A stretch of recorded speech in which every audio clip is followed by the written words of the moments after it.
खबर में खुश आमदीद। मेरे साथ हैं आरिफ मीर भट्टी साहब और मैं हूं Saeed Qadir. Run down cipher trial क्यों रोक दिया गया है? क्या FIA की गिरफ्त जो है वो कमज़ोर पड़ रही है? क्या मामला है? नून लीग भी लेवल प्लेइंग फील्ड एक नई इस्तिलाह मांग रही है, किससे मांग रही है?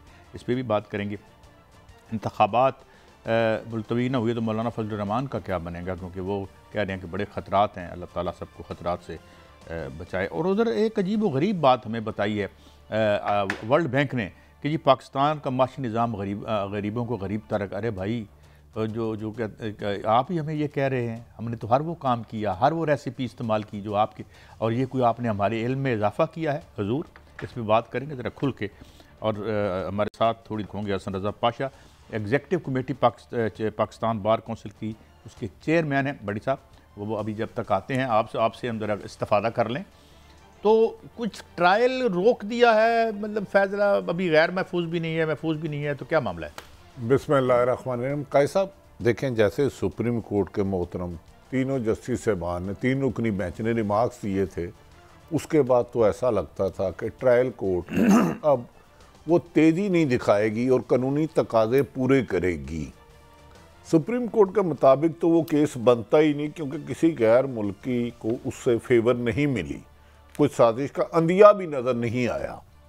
लेकिन उसके बावजूद एक तरफ सुप्रीम कोर्ट हुक्म देती है तो ये सिर्फ मुंतहिब 2-3 सहाफ़ियों को, और जो पता ही नहीं कौन बैठे हैं आगे, जो जिसे ये ट्रायल जेल में ही हो रहा है। बड़ी साहब हसन रज़ा पाशा साहब हमारे साथ हैं, जैसे मैंने अर्ज़ किया कि chairman executive committee Pakistan bar council और हमारे दोस्त भी। जनाब thank you very much Hasan Raza sahab, आपने हमें वक्त दिया। बात हम यही आगाज़ कर रहे थे कि ये क्या मुस्तकबिल है, बड़ा एब एंड फ्लो के साथ चल रहा है ये जो साइफर केस है, इस पर अब रोक दी गई है समात।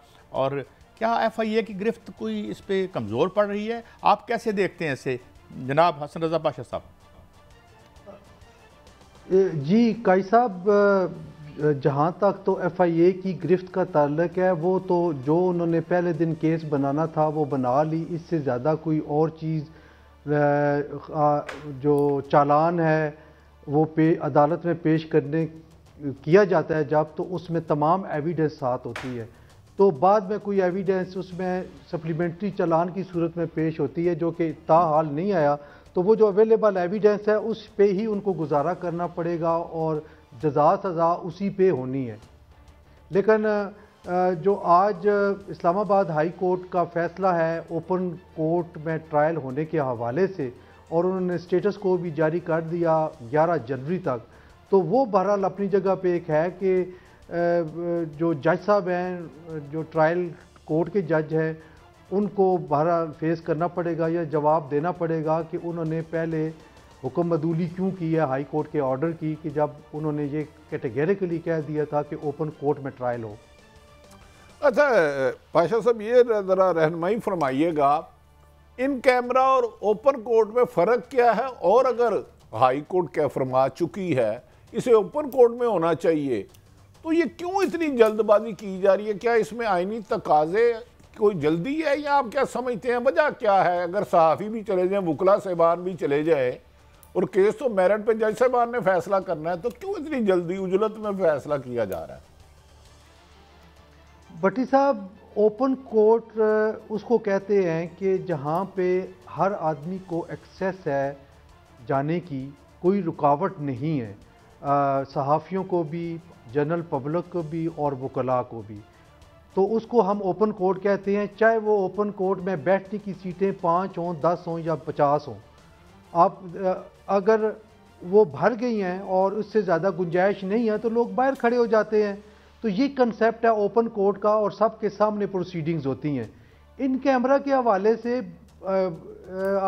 कई मुहज़्ज़म मुल्कों में भी इन कैमरा समात होती है, वो उनमें जबकि ट्रायल कोर्ट ये समझे कि दोनों फ्रीकैन के दलाइल सुनने के बाद कि इसमें चंद ऐसे मामलात हैं जो मुल्की राज जिनको कहा जा सकता है या उनका अफशा होना मुल्क के लिए नुकसानदेह है, तो वो फिर प्रोसिक्यूशन ब्रांच वो एप्लीकेशन फ़ाइल करती है कि कुछ ऐसी चीज़ें हैं जिनको हम इन कैमरा लाना चाहते हैं ताकि जनरल पब्लिक के लिए वो ना पहुंच सके या किसी और दुश्मन मुल्क तक वो बात ना पहुंच सके, तो फिर वो कोर्ट कंसिडर करती है कि ये केस बनता है इन कैमरा प्रोसीडिंग्स का, तो फिर उसमें लिमिटेड स्कोप होता है, वहाँ पे वकला के अलावा किसी और को दाखिल होने की इजाज़त नहीं होती। अच्छा भाई साहब, जरा रहनमाई एक ये भी फरमा दीजिएगा, बाहैसियत चेयरमैन पाकिस्तान बार कौंसिल, आप क्या समझते हैं अगर किसी केस में मुल्की मफाद को नुकसान नहीं पहुँचाया जा रहा, ऐसी कोई एविडेंस नहीं आई, तो क्या ओपन कोर्ट होना चाहिए, इन कैमरा होना चाहिए as a Pakistan bar chairman? जी मेरा तो ज़ाती ख्याल ये है कि सिर्फ एक एविडेंस शायद उसमें ऐसी हो सकती है जिसमें कोड या डी कोड के हवाले से कोई क्लैरिफिकेशन जरा में या एविडेंस में आए, उस हद तक इसको इन कैमरा होना चाहिए। लेकिन बाकी तमाम जो प्रोसीडिंग्स हैं वो ओपन कोर्ट में होनी चाहिए। बल्कि मैं तो यहाँ तक कहूँगा कि इस केस की समाअत जेल के अंदर नहीं होनी चाहिए, आम कोर्ट में, आम कोर्ट के प्रेमिसेस में, जहाँ पे दीगर अदालतें मौजूद हैं वहाँ पे हो तो वो ज़्यादा बेहतर है। चूँकि एक साबिक वज़ीर आज़म है, एक पॉलिटिकल पार्टी का, चलें आप तो साबिक सरबराह कहेंगे, वो है, तो उन पब्लिक एट लार्ज को पता होना चाहिए कि उनके खिलाफ इल्ज़ाम क्या है और ये भी पता होना चाहिए कि उन्होंने इसमें क्या डिफेंस ली है। अच्छा, आपसे एक और फ़ायदा उठा लेते हैं। आपने यकीनी बात है जो ट्रायल कोर्ट में हो रही है वो भी चीज़ें आपके सामने हैं, जो सुप्रीम कोर्ट का ज़मानत आई वो भी आपके सामने है, जो आज हाई कोर्ट ने किया है। आप क्या समझते हैं साइफर केस में इतनी जान है, ताकत है कि सज़ा हो सके तरीके इंसाफ के साबिक चेयरमैन को, कि नहीं एज ए वकील? देखिए, जो observation supreme court of Pakistan ने दी हैं वो उससे तो ये लगता है कि इसमें कोई जान नहीं है। लेकिन इंटरेस्टिंगली उनमें से कोई एक ऑब्जर्वेशन भी उन्होंने अपने ऑर्डर का हिस्सा नहीं बनाया, और अगर वो ऑर्डर का हिस्सा बना देते तो इस केस में कुछ भी ना बचता। लेकिन जो जुडिशल सिस्टम है या जुडिशल हायरार्की है उसमें अमूमन अवॉइड किया जाता है कि जो ट्रायल के ख़ास तौर पे केसेस पेंडिंग होते हैं उनके मतलब कोई राय ना दी जाए ताकि प्रेजुडिस ना हो ट्रायल कोर्ट उसके ट्रायल के दौरान और फैसला सादर करते वक्त। तो इसीलिए आपने देखा होगा कि उसके लास्ट पैराग्राफ में उन्होंने ये लिख दिया कि इसका जो फैसला है उस पे ट्रायल कोर्ट किसी मामले में भी प्रेजुडिस नहीं होगी और वो इंडिपेंडेंटली डिसीजन करेगी। पाशा साहब, आपने बड़ी बड़ी गहरी बात की कि प्रेजुडिस ना हो जाए, ऐसी ऑब्जर्वेशन को ऐसा नहीं बनाना चाहिए। लेकिन अगर बादियुल नज़र में हमें ये नज़र आए कि जी कोर्ट को सुपीरियर कोर्ट कह रही है कि यार बाहर आओ जेल से, तो फिर इसमें कोर्ट की इंटेग्रिटी जो है उस पर कोई सवाल तो नहीं उठता? क्योंकि ठीक ये दूसरे पहलू से मैं पूछ रहा हूँ कि जी सुप्रीम कोर्ट का, हाई कोर्ट का क्लियर कट ऑर्डर है कि भाई बाहर आ जाओ, वो कहते जी मैं तो नहीं जानता। मतलब जाहिर है वो जज साहब काइंड ऑफ डिफाइंस है, मुझे नहीं पता इसकी लीगल क्या रेमिफिकेशंस हो सकती हैं, तो इस पे आपका क्या टेक है? कई साहब, जो इस्लामाबाद हाई कोर्ट ने ऑर्डर किया था कि ओपन कोर्ट में होना चाहिए, उसके बाद एक टर्न आया था इस केस में कि प्रोसिक्यूटर उन्होंने रिटन एप्लीकेशन दी जज साहब को कि इसको कुछ मामलात ऐसे हैं जिन पे इन कैमरा प्रोसीडिंग्स होनी चाहिए। तो जज साहब ने फिर तभी जेल में उसको करने का ऑर्डर कर दिया था। तो शायद उसको बुनियाद बना के वो अपने जो कमेंट्स हैं वो हाई कोर्ट में फ़ाइल करेंगे। अब ये हाई कोर्ट पे डिपेंड करता है कि वो आगे चल के क्या डिसीजन लेते हैं, क्योंकि इस पे मैं उसके नहीं, मैं माफ़ी चाहता हूँ, मैं इस सवाल में क्लैरिटी कर दूँ कि जो प्रोसिक्यूशन है क्या उसका कहना ज़्यादा साहिब है और लाजिम है या हाई कोर्ट का जो ऑर्डर है? जी देखिए, हाई कोर्ट का ऑर्डर अपनी जगह पे मौजूद है, लेकिन जो प्रोसिक्यूटर्स होते हैं उनकी भी कुछ जिम्मेदारियां होती हैं, और वो मे भी कि उन्होंने कुछ ऐसी चीज़ सामने लाई हो जो इसको वो ये समझते हो कि शायद हाई कोर्ट में प्रॉपर असिस्टेंस नहीं मिली और अब जो है ये सूरत हाल है। तो मगर वो ये चीज़ हाई कोर्ट में भी तो लेके जा सकते थे प्रोसिक्यूटर्स। ये चीज़ जो अगर आई है जी वहाँ तो काई साहब वहाँ पे वो उनका फेलियर था, वहाँ वो सेटिस्फाई नहीं कर सके कोर्ट को, इस्लामाबाद हाई कोर्ट को, तभी तो इस्लामाबाद हाई कोर्ट का ये आर्डर आया था। तो जहाँ पे एक नए पैरामीटर्स पे एक एप्लीकेशन दी, चूँकि वो एप्लीकेशन मैंने देखी नहीं है, लेकिन चूँकि नई ग्राउंड पे अगर दी होगी तो शायद उस पे ट्रायल जज साहब ने ये फैसला किया है।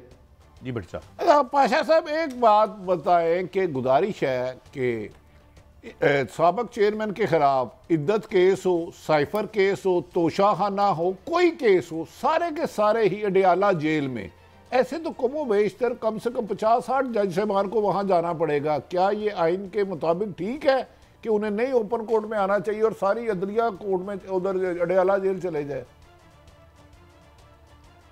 आप एक चीज मिस कर रहे हैं भट्टी साहब, जो सबसे इंपॉर्टेंट है कि एक कॉन्स्टिट्यूशनल इंस्टीट्यूशन, उनके जो मेंबरान हैं वो झंडे वाली गाड़ियों पे बैठ के वो वहाँ पे कंटेम्प्ट पिटीशन सुनने के लिए जाते हैं। मेरा मतलब है इलेक्शन कमीशन ऑफ पाकिस्तान। अच्छा पाशा साहब ये बताएं, सुप्रीम कोर्ट, शाह महमूद कुरैशी, कोई भी सियासी जमात हो, हमारे लिए सब एक जैसे हैं, बिल्कुल काबिल एहतराम है, बेल देती है, फिर रावलपिंडी के डीसी साहब उन्हें नज़रबंदी के अहकाम कर देते हैं, अभी वो होता नहीं। और जिस तरीके से उन्हें गिरफ्तार किया जाता है, साबक वजीर खारजा रहे हैं 2 दफ़ा, तो क्या अदलिया पुलिस बज़ाहिर बादियों नज़र में अदलिया से भारी लग रही है कि इस तरह की रोज़ाना की शिकायत आ रही हैं? भट्टी साहब, 2 चीज़ें हैं। कानूनी तौर पे देखा जाए तो अगर सुप्रीम कोर्ट ऑफ पाकिस्तान ने बेल ले ली है तो फिर उनकी रिहाई बनती है, और यही वजह थी कि ट्रायल जज साहब ने रोबकार पे साइन करके जेल भेज दिए। और एक जो ऑर्डर होता है उसमें और रोबकार पे एक सेंटेंस लास्ट पे लिखा जाता है कि मुल्ज़म को चलके जमा हो गए हैं, इसको रिहा किया जावे अगर किसी दीगर मुकदमे में मुलव्वस ना हो। ये एक स्पेसिफिकली जो सेंटेंस है लास्ट मैंने बोला है, ये हर रोबकार पे लिखा होता है। तो कोर्ट उस हद तक अपनी बात करती है कि हमने तो इस केस में तो बेल दे दी है, अगर किसी और मुकदमे में मुलव्वस है तो उसके लिए वो separate bail application competent court of jurisdiction में फाइल करेगा तो फिर बेल हो सकेगी। ब्लैंकेट कवर देना किसी को ये मुनासिब नहीं है। आपको याद होगा कि इमरान खान साहब को जब ये ब्लैंकेट कवर दे दिया गया कि ये अगर इनको उस केस में भी बेल हम दे रहे हैं जिसमें अभी तक वो रजिस्टर्ड नहीं हुई, तो उसमें भी बड़ा एतराज़ हुआ था। हमने भी एतराज़ किया था कि इस तरह का रिलीफ नहीं बनता। अगर आप इमरान खान साहब को ये दे रहे हैं तो फिर हर आदमी के लिए ऐसा रिलीफ आप दे दें। तो ये चीज़ जो है वो थोड़ी सी एक्सेसिव आ जाती है। लेकिन जिस अंदाज में शाह महमूद कुरैशी साहब को पकड़ा गया कल, वो मैं समझता हूँ कि काबिल मज़म्मत है। ऐसे नहीं होना चाहिए। एक सीनियर पॉलिटिशियन है, कोई वो दहशत गर्द नहीं है, तो उनके साथ इस तरह का सलूक मैं समझता हूँ कि गैर मुनासिब है। मैं अपना सवाल फिर दोबारा करिए। वो तो यकीनी बात है, हर कोर्ट के मैंने थोड़ी सी अदालत भी कवर की है, वो होता है कि इस केस के अलावा अगर जमानत दे दी जाए, लेकिन साथ ही अगर डीसी जब चाहे जिसके चाहे जमानत अदालतें 20-20 दफ़ा होती हैं, 16 MPO के तहत कर देते हैं। वो ठीक समझते हैं हम जो डीसी साहब करते हैं कि शाह महमूद कुरैशी वैसे नक्शे अमन के लिए खतरा थे मुल्क में। अब भट्टी साहब ये MPO और दफ़ा 144, ये 2 जो ऐसे कवानीन हैं, एक तो जो सेक्शन है ये PPC की और दूसरी जो है MPO जो है वो, ये दोनों जो है वो रियासती जबर की अलामत हैं। और हर दौर में हमने इन दोनों को कंडेम किया कि ये नज़रिया ज़रूरत के तहत जिस वक्त चाहे इंतज़ामिया इनको लागू करके लोगों को पाबंद सलासल करती है, ये कोई मुनासिब नहीं है। और आप देख लें कि 3 MPO और 16 MPO का पहले इस्तेमाल कदरे कम होता था, लेकिन जिस तवातर के साथ अब हो रहा है इसकी ज़रूरत शिद्दत से महसूस की जा रही है कि इनको ये कानून की जो लाइब्रेरी की जो किताबें हैं इनमें से अगर इनको निकाल दिया जाए तो ये ज़्यादा बेहतर है, क्योंकि हमेशा ये मिस यूज़ होते हैं। अच्छा, हमेशा ये मिस यूज़ होते हैं, लेकिन सवाल ये है कि ये जितना मंजर आपने और भट्टी साहब हम डिस्कस कर रहे हैं, जो इवन केस हैं जो जो बेशुमार फ्रिवलस भी बादियों नज़र में लगते हैं, तो आपको लगता नहीं है कि जो हुकूमत है, निगरान हुकूमत जो है वो कोई इतनी इम्पार्शियल नहीं हमें नज़र आती, जिस तरह थोक के हिसाब से केसेस बन रहे हैं और जब रिहाई, और मैं माफ़ी चाहता हूँ बात तवील होगी, एक फ़िल्म मैंने और आपने इकट्ठे देखी थी, आपको याद हो या ना हो, बंदे दा पुत्र उसका नाम था, और उसमें वो वही यही था कि जी मैं थोड़ा आसान ज़िंदगी भर नहीं भूलांगा जे बंदे दा पुत्र होया थे। तो मतलब अगर और कोई केस नहीं है तो इनको छोड़ दिया जाए, यानी बीच में ये रख दिया गया लॉ में ये प्रोविजन कि जिन्होंने नहीं छड़ना असी नहीं छड़ना। Do you agree? काई साहब, जो अगर ये जो है ना, ये मैं समझता हूँ कि ये एक लीगल रिक्वायरमेंट है जो कि रोबकार में ये दर्ज होती है कि अगर किसी और मुकदमे में मुलव्वस नहीं तो इनको रिहा कर दिया जाए। ये इंपॉर्टेंट चीज़ है, इसमें कोई इलीगैलिटी नहीं है।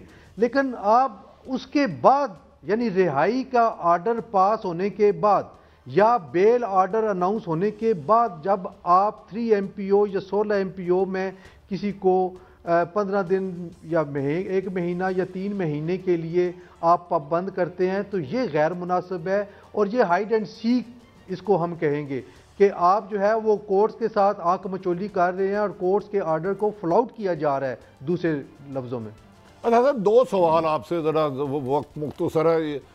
एक तो गुजारिश है कि क्या आप तोशा खाना समेत इमरान खान साहब को इलेक्शन में पहले आते हुए बाहर देख रहे हैं अपने एक्सपीरियंस के हिसाब से? दूसरा, इस लाइक किसी एक ने कोई मिसाल के तौर पे जुर्म किया है, वो मुल्क से चले गया है, उसके चचा मामा बिनोई हर एक के घर के रिश्तेदारों में रेड करना, छापे मारना, दरवाजे तोड़ना, सामान उठाना, क्या ये कानून में इसकी इजाज़त है?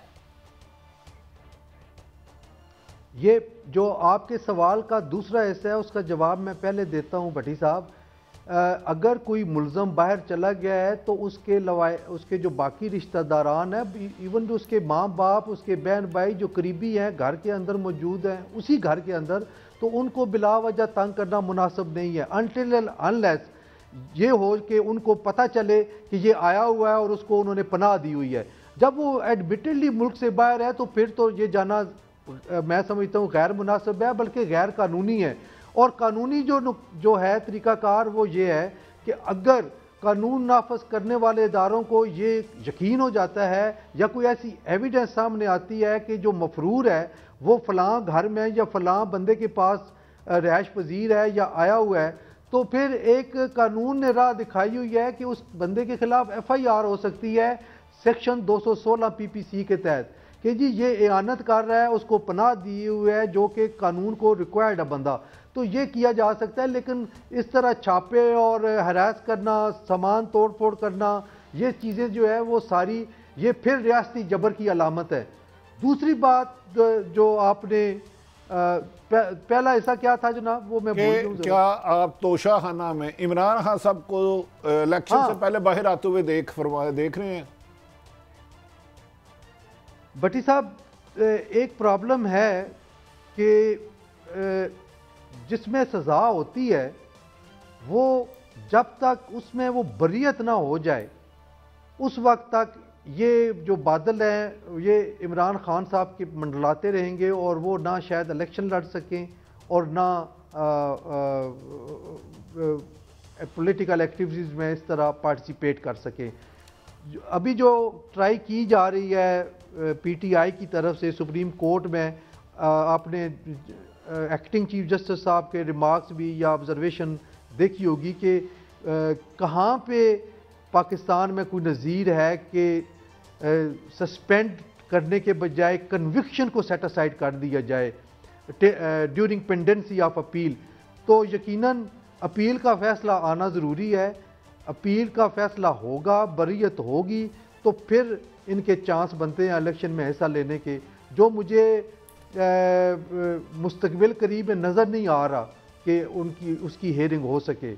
पाशा साहब, आज आप थोड़ा सा खुशगवार मूड में और स्कार्फ भी बड़ा खूबसूरत पहना है। अब मैं एक वाकया बताता हूँ, ये हज़ारों वाकयात ऐसे। एक शख्स की गिरफ्तारी के लिए 3 मुख्तलिफ मकामात पर छापा मारा गया। एक में उसकी बूढ़ी माँ ऊपर थी, नीचे उसकी बहू थी, 6 माह का 2 ट्विंस बच्चे थे, बच्चे तक को छीन लिया गया। अगर ये एक शख्स की गिरफ्तारी के लिए 3 मुख्तलिफ घरों में छापे मारे जा रहे हैं, नौकरानों का सामान तोड़ दिया गया, इसके खिलाफ कोई इदारा है जहाँ से इंसाफ मांगा जा सके कि सर एक बंदे की गिरफ्तारी के लिए 3 मुख्तलिफ मकामात पर छापे और हर जगह तोड़ फोड़? देखिए, कानून अपना रास्ता खुद लेता है और मैं समझता हूँ कि इनको उसी थाने की मैं अपने FIR दर्ज कराने के लिए एप्लीकेशन देनी चाहिए, नोइंगली कि वहाँ पे कोई FIR दर्ज नहीं होगी। लेकिन उसके बाद अगर वो नहीं करते तो फिर section 22A 22B of PPC उसके तहत CRPC उसके तहत वो जस्टिस ऑफ पीस के पास अपनी कंप्लेंट फाइल कर सकते हैं कि जी हमें जो है वो हमारी FIR दर्ज की जाए। अगर फिर भी नहीं होती तो फिर वो अदालत में मजिस्ट्रेट के पास प्राइवेट कंप्लेंट फाइल कर सकते हैं और उसमें अगर मुल्ज़म तलब हो जाए, यानी वो कंप्लेनेंट ये साबित करने में कामयाब हो जाता है कि प्राइमा फेशी उसका केस बनता है और सफिशेंट एविडेंस मौजूद है और कोर्ट उसको समन कर लेती है, तो फिर यही समझा जाएगा कि जिस तरह FIR दर्ज हुई है इसी तरह वो सारी कार्रवाई होगी। तो ये बहुत शुक्रिया जनाब Hasan Raza Pasha, chairman Pakistan bar council की एग्जीक्यूटिव कमेटी के, आपने हमें एनलाइटन किया। बहुत शुक्रिया भट्टी साहब। एक ब्रेक की तरफ जा रहा हूँ, वापस आएंगे तो ये मुस्लिम लीग नून क्यों लेवल प्लेइंग फील्ड मांग रही है, बल्कि एक नई मजाक ना करें, ये सवाल ही नामुनासिब। मैं अर्ज़ तो सुनिए, मैं तो ये कह रहा हूँ कि मैं अगर एक नई इस्तिलाह आज आपकी खिदमत में पेश करता हूँ, नाचीज़, जिस तरह शायर नहीं शेर पेश करते कि उनके पास तो हाईएस्ट प्लेइंग फील्ड है कम अज़ कम हुकूमत में, कहीं आवाम की तरफ से कोई लेवल प्लेइंग फील्ड उन्हें नहीं मिल रही है। क्या मसला है भट्टी साहब? उससे हम अभी रहनुमाई हासिल करते हैं, हमारे साथ रहिए, बड़ी दिलचस्प खबरें हैं, कहीं जाइएगा मत।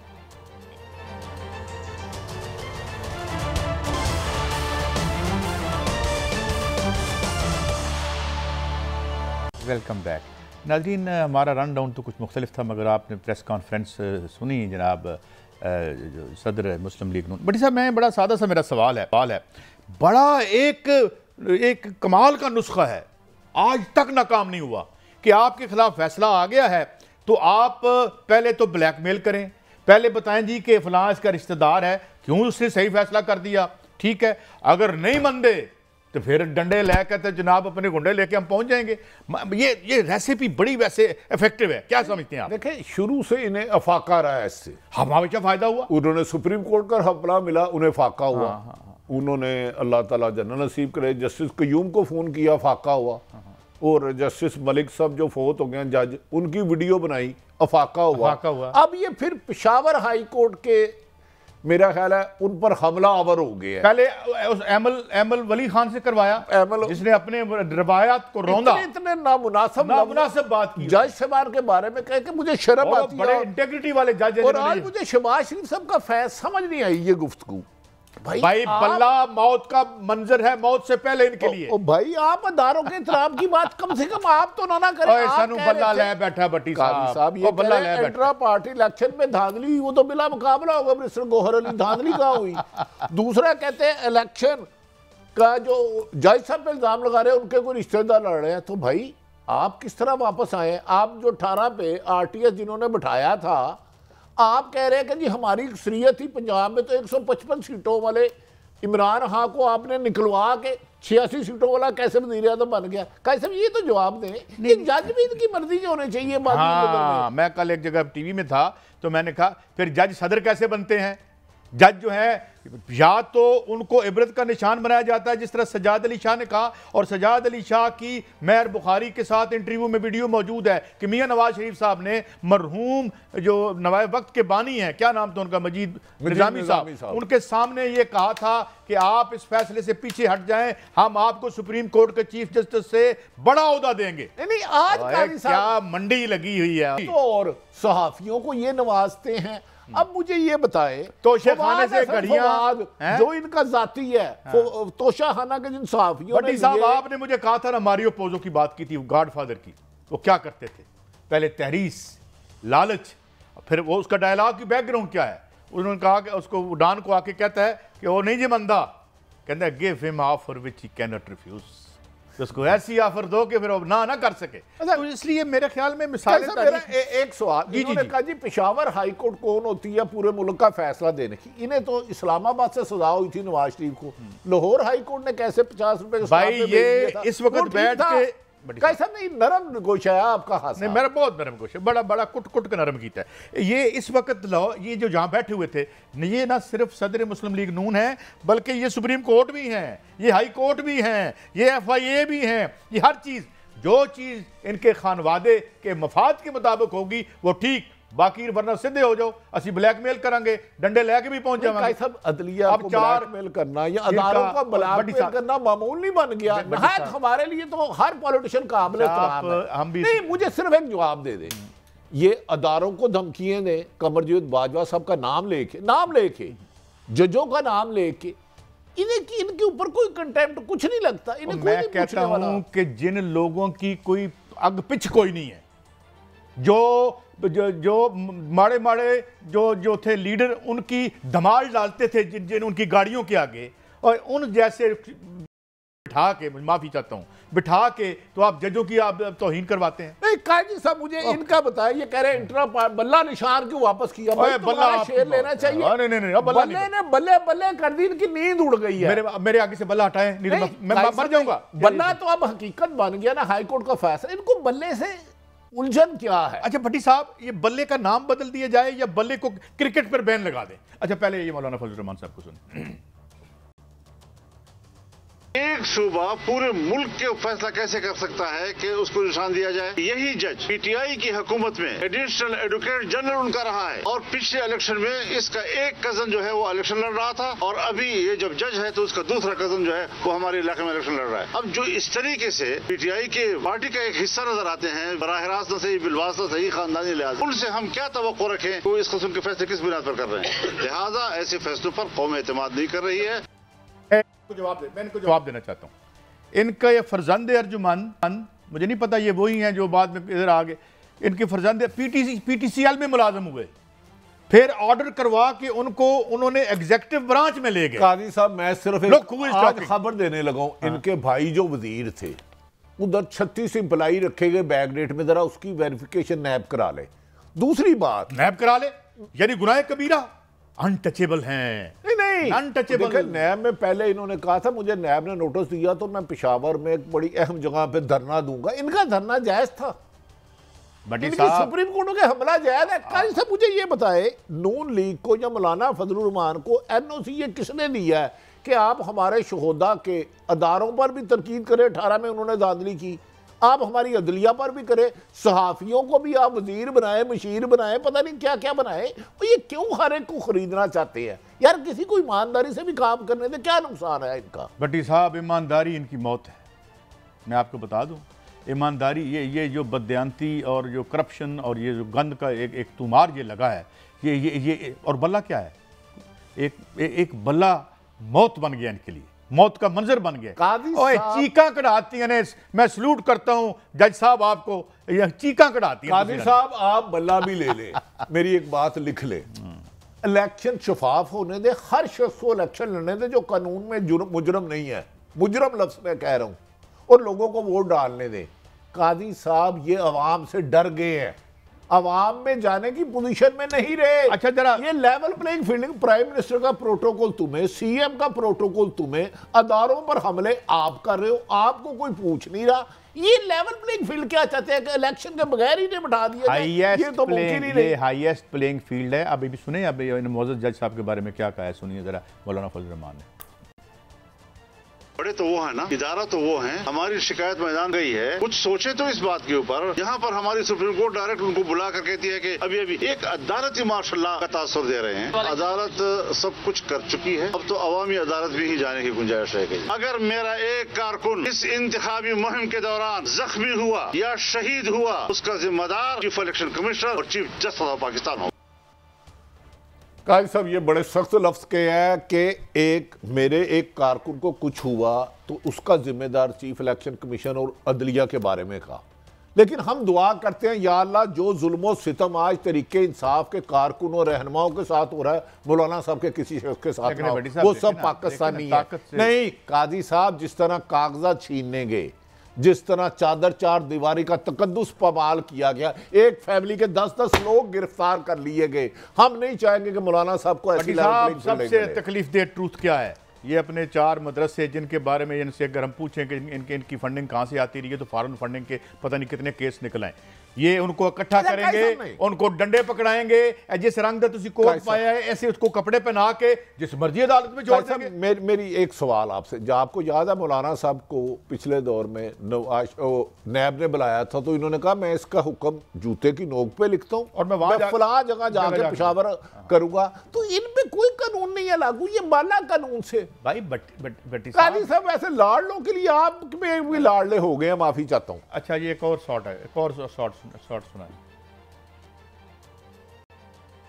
यही शाह महमूद कुरैशी साहब था जो सदर जरदारी को गिरफ्तार किया गया जब बरियाल तालपुर साहिबा को चांद रात पे हॉस्पिटल से घसीट के गिरफ्तार किया गया। तो वो कहता था कि इंडिपेंडेंट इदारे काम कर रहे हैं। तो क्या अब शाह महमूद कुरैशी साहब समझते हैं कि इंडिपेंडेंट इदारे ने उनका गिरफ्तारी करवाए थे या कोई सियासत इसके पीछे है? सबसे पहले पीटीआई को तोबा करना पड़ेगा, माफिया मांगने पड़ेंगे कि हम गलत थे, तोबा तोबा, हम फिर से ऐसे नहीं करेंगे।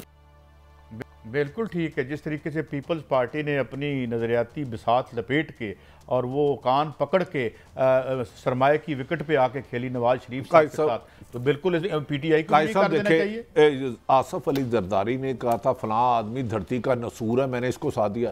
बिलावल सबसे मुझे ये तवक्को नहीं थी। हाँ पहले कभी गलत हुआ तो वो गलत था, उसकी भी इंक्वायरी होनी चाहिए। और अल्लाह ना करे बिलावल साहब, खुदा ना करे जो तरीके इंसाफ और चंद सहाफियों को टारगेट किया जा रहा है, अल्लाह ना करे किसी और जमात के साथ हो। हम चाहते हैं इस सिलसिले को, इंतकाम को बंद कर दे, इंसाफ की फराहमी करे, कानून की हुक्मरानी कायम करे। गल्ला पे कर दे सब नहीं हो सकता यार, भूल जाए ना, अब जुल्म करना बंद कर दे। मैंने एक मायूस होकर एक बंदे से कहा कि यार गल सुन, मुझे तुमसे यही उम्मीद थी।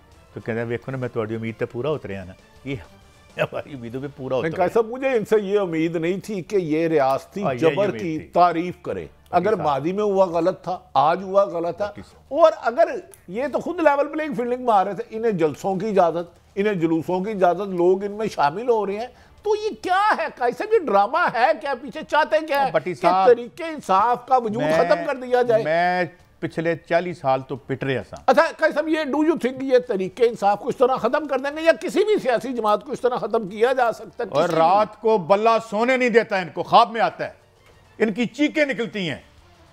तो कई सब चीखें रोके और सुने, और मैं आपको बताऊं, कल आपने जिस तरीके से शाह महमूद कुरैशी को पकड़ा, और उसका कद आपने आसमान तक पहुंचा दिया उसको।